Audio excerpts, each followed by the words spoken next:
যা গরম পড়েছে আর কয়েকদিন পর মনে হয় সূর্য মামা ঘরের দরজায় এসে উকি মারবে। সূর্য মামাকে তো আর ঠান্ডা করা যাবে না, কিন্তু নিজের মনকে তো একটু ঠান্ডা করাই যাবে এই রকম ঠান্ডা ঠান্ডা মটকা কুলফির টেস্টে। তো চলো বন্ধুরা, মন শান্ত করা কুলফি বানিয়ে ফেলি। প্রথমে 500 দুধ ঢেলে দিয়ে হাঁড়িতে, তার মধ্যে 1 প্যাকেট গুঁড়ো দুধ দিয়ে একটু স্বাদ মতো চিনি দিয়ে ফুটিয়ে, কাজু পেস্তা আমন্ড এলাচ গুঁড়ো দিয়ে ভালোভাবে ফুটিয়ে গাঢ় হয়ে গেলে কেশর ভেজানো দুধ দিয়ে একটু নাড়িয়ে নামিয়ে নিলাম। এবার দুটি মাটির ঘট ভালোভাবে ধুয়ে নিয়ে কুলফির মিশ্রণটি ঘটে ঢেলে ফয়েল পেপার দিয়ে মুখ আটকে 6 ঘন্টার জন্য ডিপ ফ্রিজে রেখে দিলাম।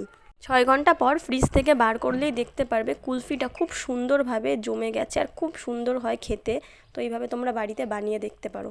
গরমের মধ্যে এরকম ঠান্ডা ঠান্ডা কুলফি খেতে আমার তো খুব ভালো লাগে। আর তোমাদের কাদের কাদের ভালো লাগে সেটাও অবশ্যই জানিও। আর ভিডিওটি ভালো লেগে থাকলে একটি লাইক কমেন্ট করো। ধন্যবাদ পুরো ভিডিওটি দেখার জন্য। সবাই ভালো থাকবে, সুস্থ থাকবে।